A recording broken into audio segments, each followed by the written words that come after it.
తెలుగుదేశం కార్యకర్త చేబ్రోలు కిరణ్ని తెలుగుదేశం ప్రభుత్వమే అరెస్ట్ చేసింది. దీని మీద వైసీపీ అభిమానులు కొన్ని రకాల వ్యాఖ్యానాలు చేస్తున్నారు. అలాగే తెలుగుదేశం అభిమానులు కూడా 3 ప్రశ్నలు లేవనెత్తుతున్నారు. వీటన్నిటికి సంబంధించి నాకు అవగాహన ఉన్నంతలో సమాధానాలు చెప్పడానికి ట్రై చేస్తాను. చేబ్రోలు కిరణ్ అసలు ఏం మాట్లాడాడు అని అనేది ఫస్ట్ నేను చూడలేదు. ఎందుకంటే అది నా టైంలో ఈవినింగో నైటో జరిగినట్లుంది. నేను ఆ తర్వాత రోజు ఉదయం అతను క్షమాపణలు చెబుతున్న వీడియో ఫస్ట్ చూశాను. ఆ తర్వాత అసలు అతను ఏం మాట్లాడా అని అనేసి సెట్ చేస్తే దొరికింది. సో తనంతట తానే ఇమీడియట్గా రియలైజ్ అయ్యి తనంతట తానే తప్పు అని అనేసి ఒప్పుకున్న తర్వాత మళ్ళీ దాని మీద కామెంట్ చేయడానికి ఏమీ లేదు. అలాగే దీనికి సంబంధించి కిరణ్ని దారుణంగా తిడతా కానీ ఇవి చేస్తా వ్యాఖ్యానాలు చేస్తున్న వైసీపీ అభిమానులు కూడా తమని తాము ఒకసారి ప్రశ్నించుకోవాలి. ఎందుకంటే గతంలో గన్నవరానికి ఎమ్మెల్యేగా పనిచేసిన ఒక వ్యక్తి భువనేశ్వర్ గారిని ఇంతే దారుణమైన భాషలో మాట్లాడి అది మళ్ళీ తప్పు అని అనేసి రియలైజ్ అవ్వడానికి నెల రోజులు టైం పట్టింది అతనికి.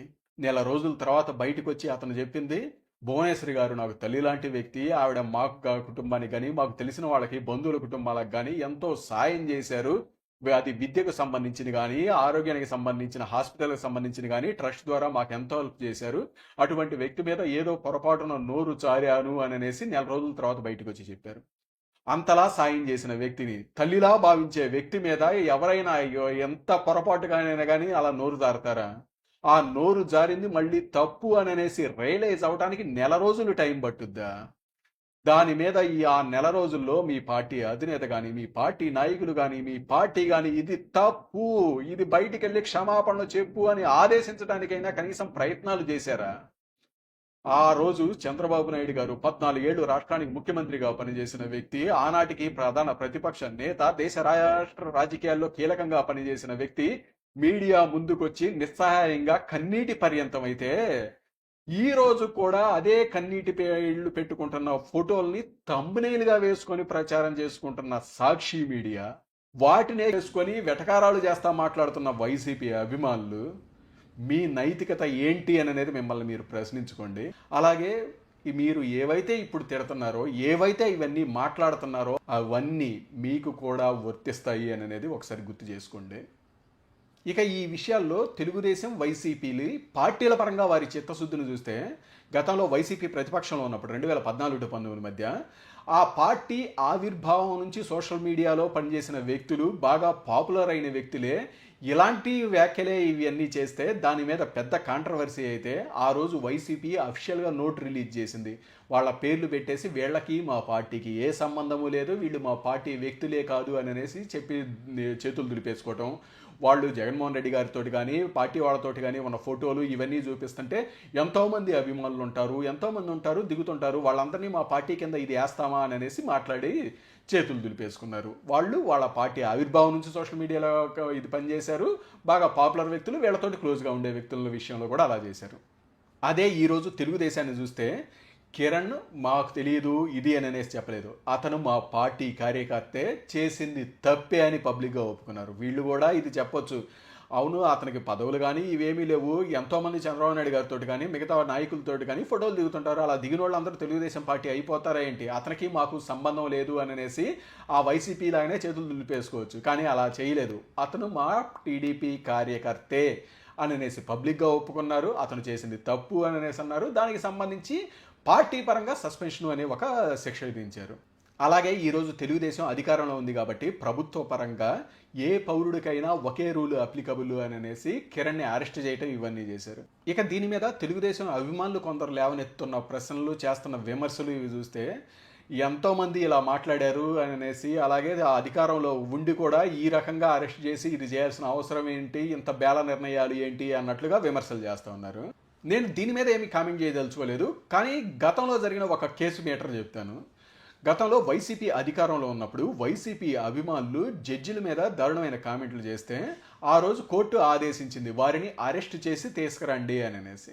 ఆ రోజు న్యాయ నిపుణులు కానీ మిగతా చాలామంది చెప్పింది, వీళ్ళని అరెస్ట్ చేసి కోర్టు ముందు ప్రవేశపెట్టి ఆ తర్వాత క్షమాపణలు కోరతా లెటర్ పెడితే జడ్జిలకి ఎలాగూ వీళ్ళలాగా పగలు ప్రతీకారాలు ఇలాంటివి ఉండవు కాబట్టి మందలించి వదిలేసేస్తారు అని అనేసి అనుకున్నారు. అంతెందుకు వైసీపీ స్పోక్స్ పర్సనే ఆ రోజు అడ్డేపల్లి శ్రీధర్ అని అనేసి ఉంటారు. ఆయన కూడా బయటకు వచ్చేసి మీడియాలో మాట్లాడతా వాళ్ళు చదువు సంధ్య లేనోళ్ళు ఏదంటే అది మాట్లాడారు అని మాట్లాడారు అనమాట. అయితే దాని మీద వైసీపీ అభిమానులు కానీ కొందరు రియాక్ట్ అయ్యి మమ్మల్ని ఆ రకంగా అంటావా అని అనేసి అంటే అతను ఆ రోజు రిప్లై ఇచ్చాడు, లేదు ఇది మనకు తెలియక చేశాము ఇది అని అనేసి చెప్పుకొని కోర్టు ముందు చెప్పుకున్నాము అంటే ఒక క్షమాపణతోటి పోద్ది, అందుకనే మనం ఇలా ప్రొసీడ్ అవుతున్నాము అని అనేసి అతను క్లియర్గా చెప్పాడు. కానీ ఆ రోజు జరిగింది ఏంటి, వీళ్ళని అరెస్ట్ చేయలేదు జగన్మోహన్ రెడ్డి గారి ప్రభుత్వం. అరెస్ట్ చేయకుండా వీళ్ళు మాకు దొరకట్లేదు అది ఇది అని అనేసి చెబితే ఆ రోజు వైసీపీ అభిమానులు అలాగే ఆ కేసులో ఉన్నవాళ్ళు కూడా ఇది మా దమ్ అంటే మమ్మల్ని ఎవరు అరెస్ట్ చేయలేరు, మా ప్రభుత్వం మా జగన్మోహన్ రెడ్డి మమ్మల్ని ఎలాగైనా కాపాడతాడు, అది మా దమ్ము మా గట్సు అని మాట్లాడారు. ఆ తర్వాత ఏం జరిగింది, జడ్జిలు దీని మీద ఇంకా సీరియస్ అయ్యి దాన్ని సిబిఐకి పంపించడము, ఆ తర్వాత వీళ్ళని ఎవరైతే ఉన్నారో వాళ్ళందరినీ అరెస్ట్ చేసి జైళ్లలో ఉండటం, అందులో కొందరికి ఏదో హెల్త్ ప్రాబ్లమ్స్ అయింది అని కూడా విన్నాము మనము. అంత సీరియస్నెస్ దాకా వెళ్ళిపోయి అన్నాళ్ళు జైల్లో మగ్గిపోయి ఆ కేసు నడుస్తూ ఉన్న పరిస్థితి. మీకు ఆ రోజు ఆ జగన్మోహన్ రెడ్డి గారు వాళ్ళని ఫస్టే అరెస్ట్ చేసి ఉంటే ఇంత దూరం వచ్చేది కాదు. ఆ రోజు ఆయన ఎందుకు అరెస్ట్ చేయలేదు, ఒకటి ఆయన దాన్ని రాజకీయంగా వాడుకోవాలి వీళ్ళు ఏమైతే ఏంది అని అనేసి అనుకున్నాడా, లేదు అంటే తన కార్యకర్తల ముందు తాను బేలగా కనపడతాను వీళ్ళని అరెస్ట్ చేస్తే అనే ఉద్దేశంతో ఇది చేయలేదా? మీకు ఆ రోజు జగన్మోహన్ రెడ్డి గారు ఆ కోర్టులు ఆదేశించగానే వాళ్ళని అరెస్ట్ చేసి జడ్జి గారి ముందు ప్రవేశపెట్టినట్లయితే ఆ రోజు వారి పార్టీ అభిమానుల్లో కొందరు మందిలో జగన్మోహన్ రెడ్డి గారు బేలగా ఇలా కనిపించుండేవాళ్ళేమో, కానీ ఆ కేసులో ఉన్న వాళ్ళకైతే ఇంత శిక్షలు ఇంత ఇది అనుభవించి ఉండేవాళ్ళు కాదు, వాళ్ళకి క్షమాపణతోటి ఇది పోయేది. సో మొత్తంగా నేను చెప్పదలుచుకుంది ఏంటంటే, పైకి బేలగా కనిపించే నిర్ణయాలు అన్నీ బేల నిర్ణయాలు చెడ్డ నిర్ణయాలు కాదు, కఠినంగా స్ట్రాంగ్గా కనిపించే నిర్ణయాలు అన్నీ మంచివి కఠినమైన నిర్ణయాలు ధైర్యంతో తీసుకున్న నిర్ణయాలు అనేవి కాదు అని చెప్పడం నా ఉద్దేశం ఇక్కడ. అలాగే దీనికి సంబంధించి తెలుగుదేశం అభిమానులు రైజ్ చేస్తున్న ఇంకో క్వశ్చన్, కిరణ్ని ఆ రకంగా బ్లాక్ కవర్ వేసి ప్రెస్ మీట్ ముందు ఇది పెట్టేసి అంత అవమానకర రీతిలో ప్రజెంట్ చేయాల్సిన ఇదేం వచ్చింది, గతంలో ఇటువంటి వ్యాఖ్యానాలు చేసిన మిగతా వాళ్ళని కూడా ఇలానే చూయించారా అనేది. అవును, దీనికి సంబంధించి ఎవరికి ఇలా మాస్క్ వేయాలి ఎవరికి ఇది చేయాలి అనేది స్పెసిఫిక్ గైడ్ లైన్స్ అయితే ఏమి లేవు. కాకపోతే ఆర్టికల్ 21 ప్రకారం కొన్ని రకాల సందర్భాల్లో ఇలా వాడమని చెప్పారనమాట. అది మీడియా అటెన్షన్ ఎక్కువగా ఉన్న కేసుల్లో ఇలా వాడండి అనేసి, అలాగే బాధితుల్ని దీంట్లో ఐడెంటిఫికేషన్ పీరియడ్ ఇది నిర్వహిస్తుంటారు కదా, ఆ సందర్భంలో వాడమని. మీకు ఇక్కడ కిరణ్కి సంబంధించి ఐడెంటిఫికేషన్ పీరియడ్ ఇలాంటివి ఏమీ ఉండవు కాబట్టి అది అతనికి అప్లికబుల్ కాదు. అలాగే ఇంకొకటి వచ్చేసరికి ఆ సస్పెక్ట్కి సంబంధించి ప్రూవ్ అయిన దాకా కూడా అతను నేరస్తుడు కాదు కాబట్టి అతని వివరాలు గోప్యంగా ఉంచడానికి అతని గౌరవ మర్యాదలు కాపాడటం కోసం అలా మాస్క్ వేసి ఉంచండి అనేది ఒక రూలు. ఇక్కడ కిరణ్ ఆల్రెడీ తను కన్ఫెస్ చేసే ఉన్నాడు కాబట్టి ఇక్కడ అది కూడా ఇది అప్లికబుల్ కాకపోవచ్చు. అలాగే ఇంకొకటి వచ్చేసరికి పెద్ద టెర్రరిస్టులు ఈ మేటర్లో వాళ్ళ ఫేస్ బయటికి కనబడేటట్టు చూస్తే వాళ్ళు కళ్ళ ద్వారా కూడా బయట వాళ్ళకి ఏదన్నా సైగలు ఇది చేయటం, చేతులు ఇది చూపడం ద్వారా సైగలు చేసి ఏమన్నా కొన్ని రకాల ఆదేశాలు ఇవి పంపిస్తారేమో ఆ టెర్రరిస్టులు ఇలాంటివి అనే ఉద్దేశంతో అలాంటి మాస్కులు వాడమని ఈ గైడ్ లైన్స్ మాత్రమే ఉన్నవి. అలాగే దీనికి సంబంధించి స్పెసిఫిక్ గైడ్ లైన్స్ ఇవన్నీ లేవు కాబట్టి చాలా పోలీస్ స్టేషన్లలో కూడా ఆ నల్ల క్లాత్ కానీ ఇవన్నీ స్టాక్ అనేది ఉండవు, అప్పటికప్పుడు టెంపరీ అరేంజ్మెంట్స్ చేస్తుంటారు. అలాగే స్పెసిఫిక్ గైడ్ లైన్స్ ఇవన్నీ లేవు కూడా కాబట్టి చాలా సందర్భాల్లో ఏం చేస్తారంటే ఈ ఫేస్కి ఇక్కడ దాకా కర్చీఫ్ కానీ వాళ్ళ కర్చీఫ్ ఉంటే కర్చీఫ్, టవల్ ఉంటే టవల్ ఇక్కడ దాకా కట్టేసుకోమంటారు, అలాగే ఫేస్కి ఇలా చెయ్యి అడ్డం పెట్టుకోండి మీడియా ఇది చూసేటప్పుడు అనేసి చెబుతారనమాట.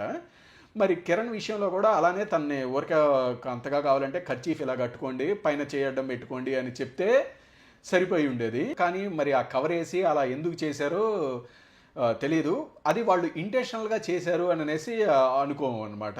అది యాదృచ్ఛికంగా జరిగింది అనేదే చాలామంది ఒపీనియన్ కూడా, తెలుగుదేశం అభిమానుల ఒపీనియన్ కూడా. కాకపోతే వేరే సంఘటనని బేస్ చేసుకొని దీని మీద కొన్ని అనుమానాలు రేకెత్తున్నాయి. ఏంటంటే కిరణ్ని అరెస్ట్ చేసి తీసుకొచ్చేటప్పుడు వైసీపీ మాధవ్ వచ్చేసి ఆయన మీద దాడి చేయడానికి ప్రయత్నాలు చేశారు. మరి కిరణ్ని అరెస్ట్ చేసి తీసుకొచ్చేది అక్కడికి వస్తున్నాడు అనేది మాధవ్కి ఎవరు చెప్పారు, ఎవరో వీళ్ళలో చెప్పారు అనే అనుమానాలతోటి ఇలా కావాలనే కిరణ్ని ఇలా కవర్ వేసి ట్రీట్ చేశారు అనే దాని మీద తెలుగుదేశం అభిమానులు అంతగా రియాక్ట్ అవుతున్నారు అని అనుకుంటున్నాను. అది మాధవ్కి ఎవరన్నా లీక్ చేశారా, లేదంటే అతను గతంలో కూడా పోలీస్ ఆఫీసర్ కాబట్టి ఎక్కడ అరెస్ట్ చేసి ఎక్కడ అనే గెస్ చేసి అలా వెళ్ళారా దీని మీద క్లారిటీ ఇస్తే బాగుంటుంది అని అనేది నా ఒపీనియన్ కూడా. అలాగే కిరణ్ అరెస్ట్ విషయంలో కొందరు తెలుగుదేశం అభిమానులు ఆవేశంలోనో ఎమోషనల్తోటో ప్రభుత్వం మీద కానీ తెలుగుదేశం నాయకుల మీద కానీ కొన్ని రకాల విమర్శలు చేస్తే వారి మీద కోపంతోటో లేకపోతే అవగాహన లేమితనంగానో ఇలా చూడొద్దు. అలాగే దాన్ని బలహీనంగా కూడా చూడొద్దు, అది ఒక బలంగా కూడా గుర్తించండి. ఎందుకంటే గతంలో మీకు చూస్తే అచ్చెన్నాయుడు గారిని వీళ్ళని అరెస్ట్ చేసినప్పుడు ఆయనకి ఆ రోజు ఆపరేషన్ అయ్యి ఉండి ఇబ్బందులు పడుతున్నా కూడా ఆయన్ని కొన్ని వందల కిలోమీటర్లు జీబులో వేసుకొని తీసుకురావటం, ఆ తర్వాత ఆయనకి మళ్ళీ ఆపరేషన్ చేయడానికి వెళ్ళటం, ఆ రోజు ఆ ఫోటోలన్నీ మన కళ్ళ ముందు కదులుతూ ఉంటాయి. అలాగే ధూళిపాళ నరేంద్ర గారిని కానీ ఆయన్ని ఆ రోజు అరెస్ట్ చేస్తుంటే వాళ్ళ భార్య వచ్చి కనీసం మందులు వేసుకొనివ్వండి అని బతిలాడటం, ఆ తర్వాత ఆయన కూతురు ఆయన నరేంద్ర గారి కారు వెంబడ పరిగెడుతూ ఉంటాం. అలాగే నరేంద్ర గారు రిలీజ్ అయిన తర్వాత కూడా ఫుల్ గడ్డంతో ఇలా బయటికి రావటం, ఆయన ఎప్పుడూ అలా చూసుంటారు జనాలు. సో ఈ ఫోటోలన్నీ కూడా కళ్ళ ముందు కదిలాడుతూ ఉంటాయి. ఆ రోజు ఎంతలా రియాక్ట్ అయ్యారు అని అనేది కూడా అర్థమైంది. ఆ ఫోటోలు చూస్తే ఎలా రియాక్ట్ అయ్యారో ఈరోజు కిరణ్ ఫోటో చూసినా కూడా తెలుగుదేశం కార్యకర్తలందరూ కూడా అదే విధంగా రియాక్ట్ అయ్యారు. ఆ రోజు అచ్చెన్నాయుడు గారి మేటర్లో కానీ అయ్యన్నపత్రుడు గారి మేటర్లో కానీ ధూళిపాల నరేంద్ర గారు ప్రభాకర్ గారు వీళ్ళ మేటర్లో ఎమోషనల్గా అంతలా రియాక్ట్ అయ్యారు క్యాడరు అంటే వాళ్ళందరూ ఎమ్మెల్యేలుగా మంత్రులుగా చేసిన వాళ్ళు పెద్ద నాయకులు, అందుకనే క్యాడర్ కూడా అంతలా ఎమోషనల్గా రియాక్ట్ అయ్యారు అని అనేసి అనుకున్నారు. కానీ ఈరోజు కిరణ్ ఫోటోలు చూసిన తర్వాత కూడా అంతే ఎమోషనల్గా రియాక్ట్ అయ్యారు అంటే తెలుగుదేశం కార్యకర్తలు ఏ రోజు పొజిషన్లో వీటి ద్వారా చూసి అటాచ్ అవ్వలేదు, వారి పొజిషన్లకి అతీతంగా అదే విధంగా రియాక్ట్ అవుతున్నారు. ఇంతటి ఎమోషనల్ కనెక్టివిటీ ఉన్న పార్టీ ఇక్కడ ఎక్కడా లేదు. దీనికి మనం ఖచ్చితంగా గర్వపడాలి, అది బలంగానే చూడాలి. అందుకనే ఎవరన్నా ఆవేశంతో కానీ దీని ఎమోషనల్గా రియాక్ట్ అయ్యి కొన్ని రకాల విమర్శలు ఇవి చేసినప్పుడు వారికి ఎక్స్ప్లెయిన్ చేయడానికి ప్రయత్నం చేద్దామండి, ఇది కాదు ఇది అని అనేసి. అలాగే ఇలా ఎమోషనల్గా రియాక్ట్ అయ్యి ఆవేశంలో కొన్ని రకాల విమర్శలు ఇవన్నీ పోస్ట్ చేసే తెలుగుదేశం అభిమానులు కూడా ఒక సజెషన్ ఏంటంటే, మీరు పోస్ట్ చేసే ముందు ఒకసారి మీరు రాసింది ఒక 2-3 సార్లు చదువుకోండి. ఎందుకంటే మనం ఎమోషనల్గా ఉన్నప్పుడు మాట్లాడే భాష వచ్చే దాన్ని అదే విధంగా అక్షర రూపం ఇచ్చి అక్కడ పెట్టడం వేరు. దాన్ని అక్షర రూపం ఇచ్చిన తర్వాత దాన్ని ఒక 2-3 సార్లు చదివితే ఓకే వీటిల్లో కొన్ని పదాలు మనం మార్చాలేమో, ఇది కరెక్ట్గా అదేమో అని అనేసి కూడా అనిపించవచ్చు. అలాగే ఒక అరగంట ఆగి మళ్ళీ చదివి ఓకే ఇది కొన్ని పదాలు మార్చొచ్చేమో అని అనేసి అనిపించవచ్చు అనమాట. అలా ఒక 2-3 సార్లు చదవటం, ఒక పావుగంట వెయిట్ చేసి అప్పటికి కూడా మీరు పోస్ట్ చేయబోతుంది మీరు రాసింది కరెక్టే అని అనేసి మీకు అనిపిస్తే మీరు పోస్ట్ చేసుకోవచ్చు. ఎందుకంటే దేన్ని ఎవరూ నియంత్రించలేరండి. మహానుభావుడు రామోజీరావు గారు ఎప్పుడో చెప్పారు, మీడియాకు కానీ సోషల్ మీడియాకు కానీ వీటికి స్వీయ నియంత్రణే, లక్ష్మణ రేఖ కావాలి అని అనేసి చెప్పారు. అంటే వీటిని ఎవరూ నియంత్రించలేరు, స్వీయ నియంత్రణ అనేదే కావాలి అని అనేసి ఆయన చెప్పారు. అదే బాటలోనే ఒక్కసారి మనము ఆవేశంలో కానీ ఎమోషనల్గా ఇది చేసేటప్పుడు ఒక 2-3 సార్లు మనం రాసింది కరెక్టేనా కాదా, అలాగే ఒక 10 నిమిషాలు ఆగి ఇంకొకసారి రీవెరిఫై చేసుకొని అప్పుడు కరెక్టేనా అనేసి ఉంటే పోస్ట్ చేయడానికి ప్రయత్నాలు ఇవన్నీ చేద్దామండి. మొత్తంగా నాకు అవగాహన ఉన్నంతలో నేను చెప్పాలనుకున్నది ఇది. ఇందులో తప్పులు కూడా ఉండొచ్చు, ఎందుకంటే అందరికీ అన్ని విషయాలు తెలియాల్సిన అవసరం లేదు కదండి. అందుకే నాకు అవగాహన ఉన్నంతలో నేను చెప్పదలుచుకున్నాను ఇది. ఇందులో కరెక్ట్ ఉంది అని అనేసి అనిపిస్తే ఆచరించడానికి ప్రయత్నం చేయండి. Thank you.